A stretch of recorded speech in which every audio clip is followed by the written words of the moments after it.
Hi, my name is Charlie Wilcher, and with me today I have Anna Claire Fortune, Haley Clark, and Mason McDeal. Have you ever been told you can't or you aren't good enough? When someone says these things to you, does it make you angry? Does it make you want to prove to them that you can do anything you set your mind to? Imagine that the reason people say these things to you is because of something that you cannot help. Imagine it is because of a shortcoming or inability you were born with. Would it make you want to prove yourself even more than if it was just because you didn't try? Today, I want to tell you about a woman who changed the "you can't" that she had heard from so many to anyone can as long as they try. Today, I'm going to tell you about Abbey Curran. Accomplishments begin with two words: I'll try. This quote was by Abbey Curran herself.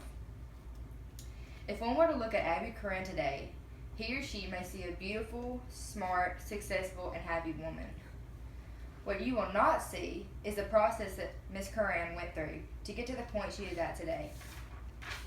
Today, we will discuss how Abbey Curran overcame her disability, proved that her disability would not hold her back, and change the way that young disabled girls view themselves. First, let's look at how Abbey Curran overcame her disability. According to cpfamilynetwork.org, Abbey Curran was born with cerebral palsy. Cerebral palsy is a condition that causes issue with muscle tone, posture, and movement. As a child, Abbey Curran was told that she could never walk. She wore a brace on her left leg and walked with a limp as a child. At age 10, she took the brace off, but she still had her limp, which was fairly noticeable. She went against all odds that the doctors had given her. While Curran still fights with her limp and falling that is common with cerebral palsy, she overcame her disability and decided it would not be an excuse for her. Now that we have discussed Abbey Curran's overcoming her disability, let's look at how she proved that she would not let her disability hold her back. According to cerebralpalsy.org, Abbey has always been interested in pageantry. While she dreamed of being on stage as beautiful as the girl she saw, it wasn't until a teacher told her to be realistic that she entered her first pageant. In an interview with the writers at cerebralpalsy.org, Abbey stated that I always knew I could do anything, but it takes someone else to tell me that I can't to really motivate me to do something else, to prove them wrong. Abbey continued to participate in pageants throughout high school. For 4 years, Curran competed in pageants regularly, each time waiting for her name to be called so that she could prove her speculators wrong.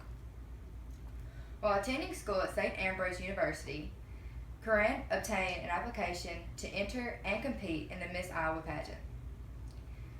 Abbey Curran was named the first Miss Iowa 2008 and became the first person with cerebral palsy to ever compete in the Miss USA pageant.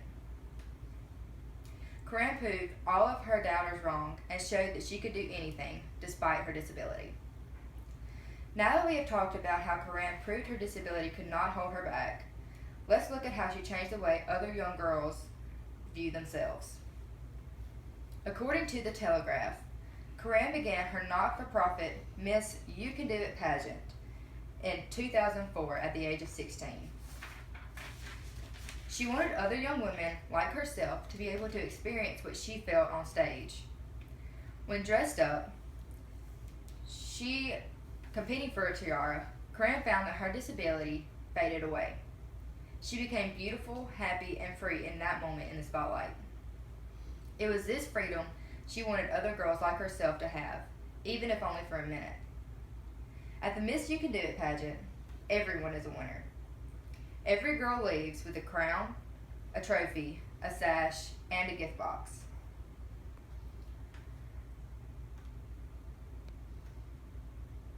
Curran says that it is not about your whole self, turning your whole self into this fake little doll. It is about showing girls that they can do anything that they want to do. And everyone loves you for who you are, and everyone falls, and everyone has flaws, and everyone is worried about what other people think. All Curran wanted with this program was to give these girls a chance to feel normal and to let these girls know that they are beautiful, even if the world around them can't see it. I hope you've enjoyed learning about Abbey Curran and how she changed the "you can't" life threw at her into "anyone can." Maybe next time someone tells you that you can't, you will think of Abbey Curran.